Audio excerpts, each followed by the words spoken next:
G'day guys, before we hop into today's vlog, I just want to remind you to hit that subscribe button. From now on, I'm going to be putting out daily vlogs every single day. I'm going to be tracking my process, playing these 126 max games, hopefully moving up in stakes. But even if I don't, you'll get to watch me fall on my face every single day on this YouTube channel. So make sure you hit subscribe so you get the new videos as they come out every single day. For now, onto the vlog.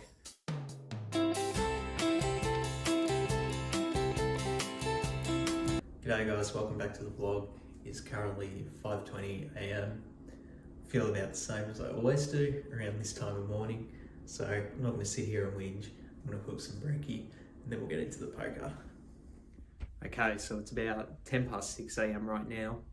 I'll be honest with you guys again. I did have brekkie and I feel a little bit better, but I'm in one of those moods where I just don't feel like putting in a bunch of volume today. Honestly, I just want to go back to bed and sleep a bit more, but we're going to push through it.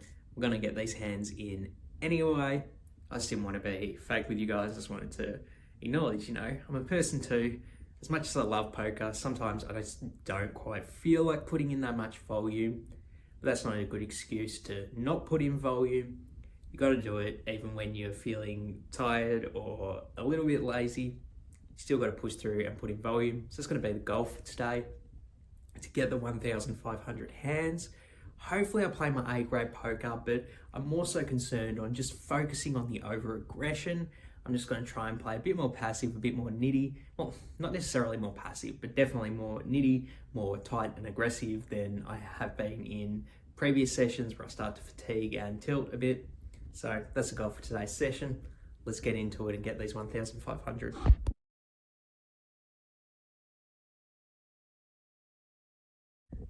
G'day guys, it's about 10:20 AM here in Melbourne. I've just wrapped up my first poker session for the day.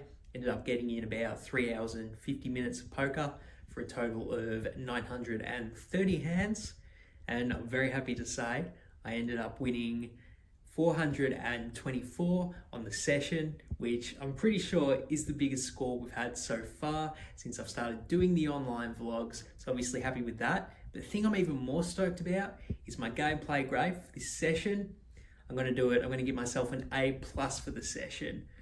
When I woke up this morning, I was so not in the mood to go and grind some poker. I really just wanted to just curl up in bed and go back to sleep like you guys saw. But I really did want to make a conscious effort to push myself and try and get the volume in. In addition to that, I was also very, very conscious of not being overly aggressive in certain spots. Like I said in yesterday's vlog, I was double barrel bluffing too much. And every time I got to the turn and I had a hand to bluff with, I'm like, okay, is this really a good spot where I want to bluff? Is my opponent really going to overfold here? Do I have the right hand? And I was just very conscious of all the decisions I made. And usually I came to the conclusion, okay, this action might be too aggressive, so I'm going to lay off. And I think that really showed in the results. I didn't spew off a bunch of money. I just played sort of old school, tight, aggressive poker. And it really worked out for this session, and even more so, just for my mentality, it really worked out for me. I am absolutely over the moon with my performance in this session, especially considering I really did have to push myself to get in the volume.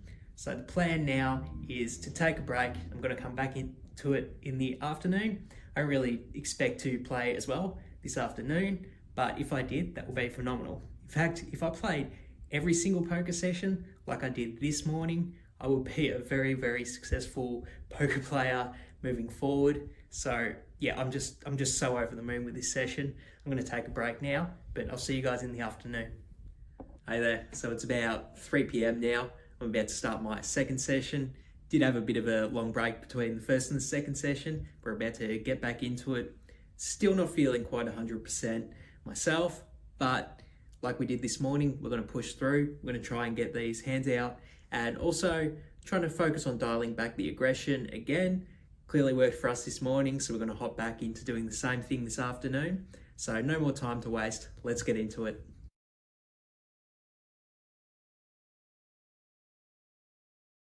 All right, so it's almost 6 PM here in Melbourne. I only ended up playing about 2 hours and 40 minutes for the second session of the day, but I have wrapped it up now. Did end up getting in 684 hands in the second session, bringing the daily total hands up to 1,614. So yet again, smashed the 1,500 goal for the day, which again, like I made a big deal out of after the first session. Really didn't feel like putting in a bunch of volume today. So it does feel extra good to actually, reach the goal when you didn't quite feel like doing it pretty much for most of the day.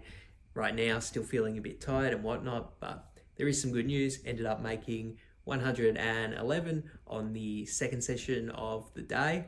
But in terms of my gameplay grade for the session, I'm going to give myself an A. I was very happy with how I played this afternoon. It wasn't quite as good as the gameplay this morning, but I still do think I made really good disciplined folds, didn't play too loose pre-flop, did look for good spots to bluff.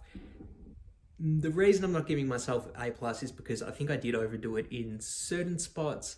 So I'm downgrading myself a little bit for that. Also downgrading myself for a little bit. And I did reach my, number of hands I wanted to play today, but I do want to downgrade myself for a bit of lower volume.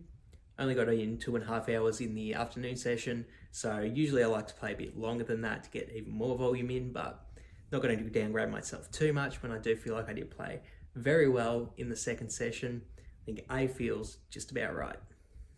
So obviously I'm pretty stoked with my performances in both of today's sessions. One of the things I really like about how I play was I was very disciplined, and I think I made good reads in some of the hands, especially this next one.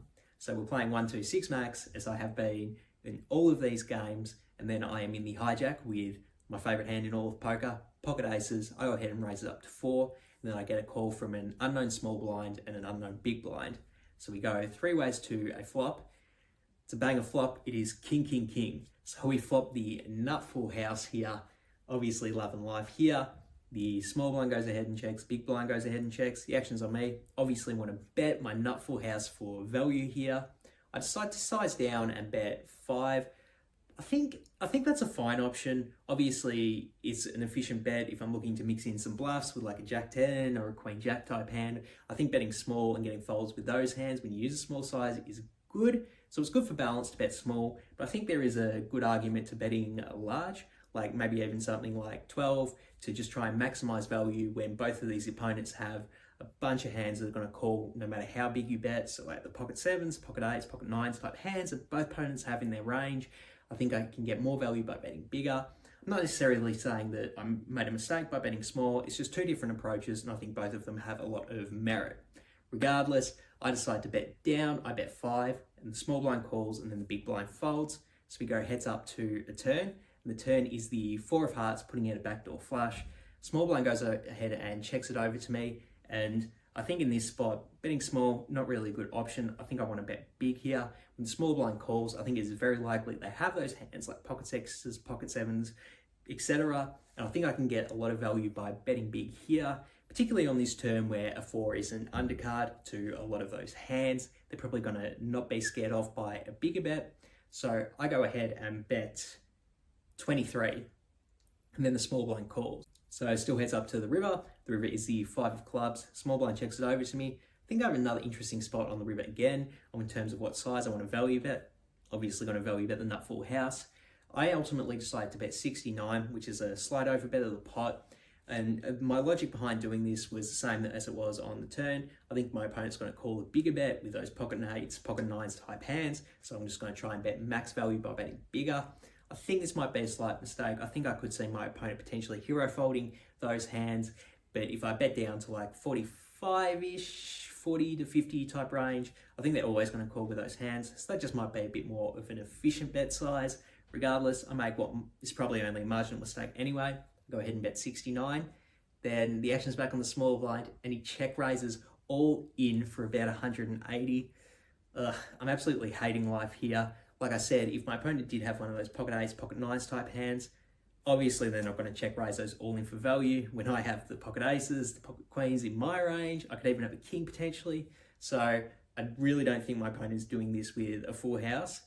I think they're either doing it with a bluff or quads. And I don't think they're doing it with a bluff. I think they're doing it with quads. And the reason I think they're doing it with quads is because they called in the small blind pre-flop. That can be all those pocket pair hands I've been talking about throughout the hand. That can also be king queen, king jack, king 10 suited. Ace King would usually 3-bet pre, but some of these people don't even do that from the small blind. So it potentially could be any number of kings. In terms of bluffs that they have, like there was no flush draws or like straight draws when there's, you know, trips on the board. So I don't think they can be like turning a draw into a bluff. I just think they have a king like every time here. And as gross as it feels, I end up folding the second nuts on the river here to the check raise. I go ahead and lay down the pocket aces. Obviously, we're never going to know what my opponent had, but I am absolutely stoked that I did have the discipline to fold the nut full house in that spot. Looking back on the hand now, going over it, I think that's absolutely the right play. I think my opponent has quads every single time in that spot. And so I'm stoked at myself for being able to make the lay down there. Hence all the good grades from today's session. So that's going to wrap up the vlog for today, guys. Make sure you hit that subscribe button. It's daily vlogs, so every single day you're going to get a new vlog. So make sure you subscribe so you get those when they come out. For now, I'm out of here. Peace.